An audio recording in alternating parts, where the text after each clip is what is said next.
আমরা এখানটাতে দুটো পার্শে মাছ নিয়ে নিয়েছি। মাছগুলো আমরা বাজার থেকে কাটিয়ে এনেছিলাম।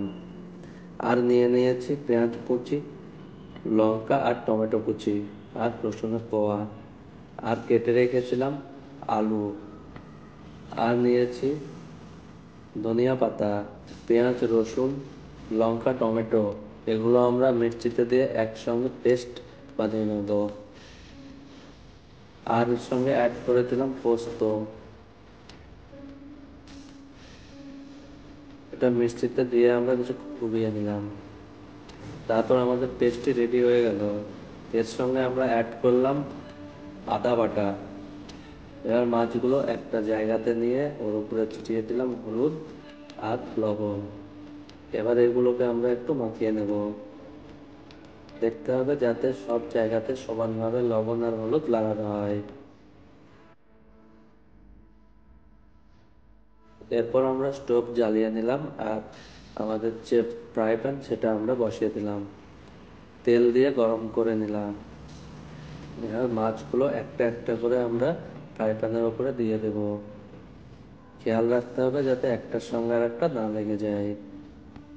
মাছগুলো খুব সুন্দরভাবে উল্টিয়ে উল্টিয়ে ভেজে নিতে হবে। ভাজা হয়ে গেলে আমরা একটা জায়গাতে মাছগুলো তুলে নেব। আমাদের মাছ ভাজা হয়ে গেছে। এবার আমরা একটা জায়গাতে মাছগুলোকে তুলে নিলাম।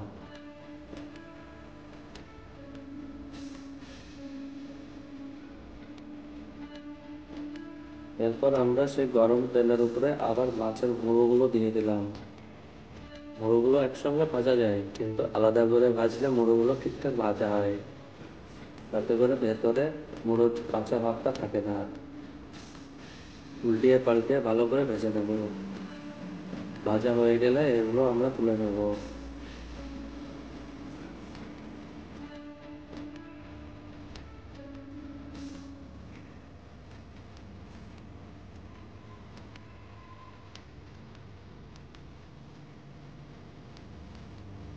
এবার আমরা গরম তেলে দিয়ে দিচ্ছি 5 ফোড়ন, তেজপাতা, শুকনো লঙ্কা আর সাম্বারা।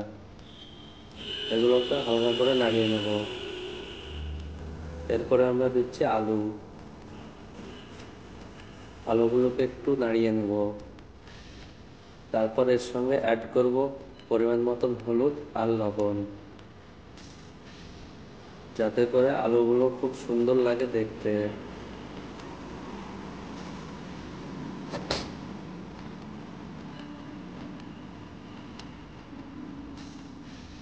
ভাজা হয়ে গেলে আমরা এর সঙ্গে অ্যাড করে দিচ্ছি কোচানো পেঁয়াজ আর টমেটো।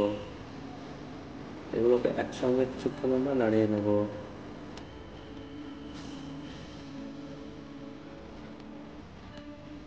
একটু ভাজা ভাজা হয়ে আসলে আমরা এর সঙ্গে অ্যাড করবো এবার সেই পেস্ট করা মশলা। মশলাটি অ্যাড করা হয়ে গেলে আমরা এটাকে একটু কষিয়ে নেব। একটু ভালো করে কষিয়ে নিতে হবে যাতে করে মশলা থেকে তেল ছেড়ে দেয়। উপর দিয়ে দিয়ে দিলাম একটু গরম মশলার গুঁড়ো, যেটাতে তরকারিতে একটা সেন্ট বেরোবে খুব সুন্দর। এরপর আমাদের কষানো হয়ে গেছে। আমরা এবার এতে অ্যাড করব জল। জল আমরা অ্যাড করে দিলাম। এবার জলটা ফুটে আসলে আমরা এর মধ্যে মাছগুলো অ্যাড করে দিলাম। এবার একটু আমরা এটাকে ঝোলটাকে ফুটিয়ে নেব। ফুটিয়ে এটাকে আমরা গামাখা গামাখা করে নেব, যাতে করে এটা দেখতে বা খেতে খুব সুন্দর লাগে। একটু ঢেকে আলুগুলো সিদ্ধ করে নেব। আমাদের রান্না হয়ে গেছে। এবার উপর দিয়ে দিয়ে দিলাম কুচানো ধনিয়া পাতা। এবার আমরা এটাকে নামিয়ে নেব। নামানোর পরে বন্ধুরা এটা ঠিক এরকম দেখতে লাগবে, যেরকমটা তোমরা স্ক্রিনে দেখতে পাচ্ছ।